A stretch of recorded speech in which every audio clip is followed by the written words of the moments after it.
Guys, I want to get straight into this video, man. I want to go ahead and tell you my experience. If you have not been out the country yet, you need to get out the country.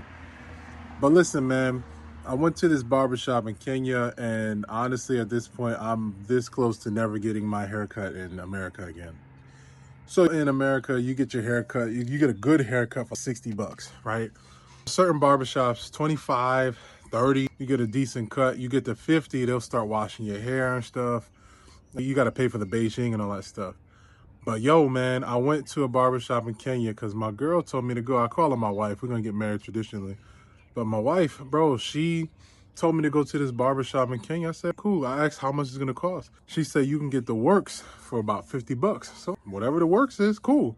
I went to this shop, right? And when I went to this shop, first of all, it was this very elegant looking shop in Embu. When I got there, I see 5 chairs and maybe 15 women.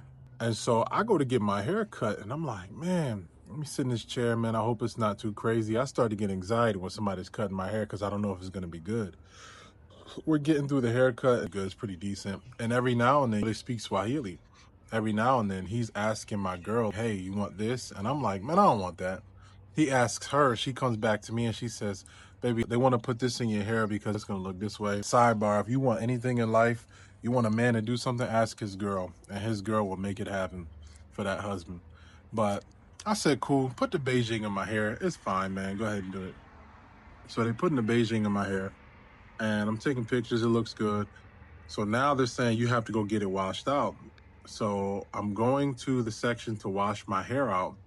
And as I'm going, I see there's 2 women there. There's one who's getting her hair already done. And there was one who was just working, doing stuff with other people. But I see other men that are there. And they got this towel wrapped around their neck. I'm like, what the F is that? Oh. And so I go, she's washing my hair. And she asks me, yo, if you were going to get this washed out, why did you get Beijing? I said, my wife said I should get it. She took some pictures. And so now I'm getting my hair washed. And as I'm getting my hair washed, she says, go. When you're done, go to this chair over here. I said, cool. I go to this chair and I sit down. Bro, they're doing my nails, cutting my nails, filing them, polishing them. They're doing massages. And I'm talking like they stuck the towel inside of your shirt. They open your shirt up, bro. Open your shirt up, stick towel in. And they put the towel in and they start giving you a massage. And I'm talking a really good massage. And I'm like, man, this is great. But as she's doing that, she's getting all this other stuff behind me. She got water on the left side. She got these products. I don't know what they are on the right side. And then come to find out, man, she's getting these products that she's getting are for facials. They give me these scrubs on my face, just exfoliating. Then they ended off with this black tar facial. Bro, she had the thing on my face. They dried it. They steamed my face and they kept that on my face for about maybe, I want to say 10 to 15 minutes. Bruh, after that was said and done, she sat me up and they gave me a part 2 to a massage. Then they massage my arms. Then they massage your hands. They do all the works, bro. And then after that, this is the part that caught me off guard because, again, my wife is the one that set this up. The girl says to me, so is there anything else you want? I said, I don't know what else you offering. I just came for a haircut.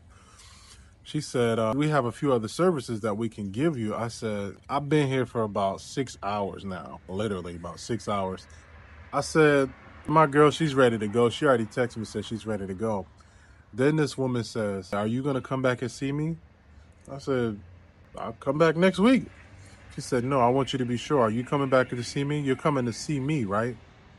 I said, yeah, I'm going to see you next week. I'm going to get a haircut next week. It's fine. I'll see you next week. I'm going to Nairobi. I'm going to come back to Embu. I'll see you. Bruh, tell me why I get to the front desk to pay.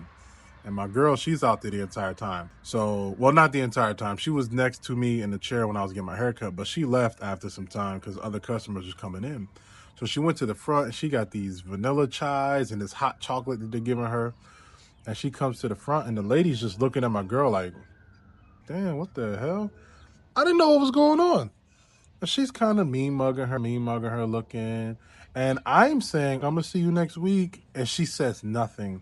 My woman is there and the lady who did my massage and everything says nothing. So I'm like, all right, I'll see you next week. Bruh, tell me why I'm in the car. And now my wife decides to tell me, because I told her what happened. I said, yeah, I'm going to come back next week. She said, why are you coming back next week? I said, because the girl asked me if I was coming back next week. She said, do you know that these barbershop ladies are fast? I said, what you mean? She said, these barbershop ladies are fast. I was like, wait a minute. But it seemed like it's a professional thing. You said, come back, get a massage. You put me onto this. She said, nah, it's not like that. She said, let me tell you something. A dude can come into the barbershop. He could be handsome. He could be dapper. He could be tall. He could be whatever. And what she'll do is she'll give that massage and she'll start implementing that she's into him. I was like, now that you think about it, she was touching me in certain places I wasn't really too happy about. And she's like, well, what are you talking about? I said, yo, she was touching me. She was just massaging me. I had a towel on my neck to protect or whatever. They were massaging my back stuff.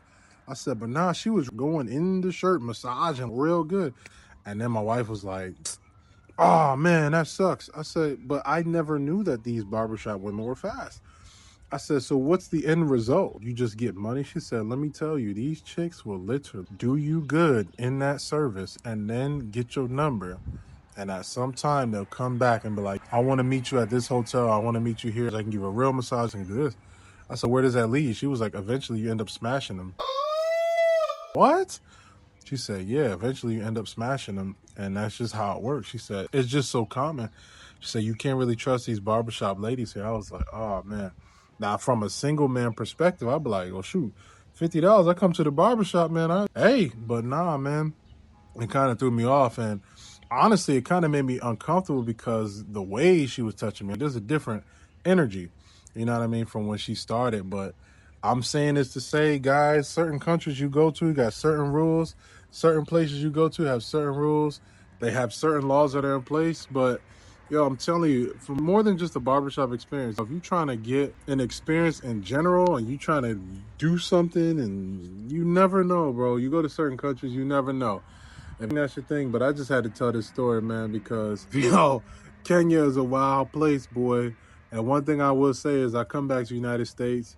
I go live in Kenya now, but I come back to the United States, and it's like the best thing in the world, man. If you can free yourself geographically, that's more peace than trying to make $1 million. People won't tell you. But as long as you can free yourself, you can say, I can take this flight here. I can go here when I want. I can do this. I can come see my kids here. No one can tell me when I can have a vacation at X amount, blah, blah, a year. Even when it means for me, myself, if I'm working on my own stuff, my own content, my own drumming, my own students, I get so much value out of helping somebody and watching somebody have a nice smile. Like, wow. I get so much value out of having my kids around. I'm like, daddy, daddy. I get so much value from that it doesn't seem feasible to sit here and take 5 vacations, 10 vacations, or whatever the case is from what you can afford. But the truth be told is that work will keep you still, bro. Then you realize you're making the decision yourself and not just having somebody else make a decision for you. And so what I mean and what I'm getting at with all of this is, man, try to get yourself geographically free as much as you can so you have the option to do what you want. A lot of your happiness comes from the slavery mindset, not the fact that you don't have $1 million, not the fact that you don't have 100 grand. I was making 100 grand. I was making 250 grand a year, and I wasn't any happier because I was still a slave per se. So, man, make sure that you can do and work for yourself if that's the type of work that you want. If you want to be free from something, and like I say too, content creation is going to be the new thing. So if you don't understand or know that, then you might be hit, bro. But yeah, man, that's my barbershop story. Y'all got a bunch of stories I could tell you, but you guys got to get overseas, man. You guys got to improve yourself. That's what this channel is about, for men to see a different part of life. So just improve yourself, make sure you're good, and you go from there, man. All right, see you guys.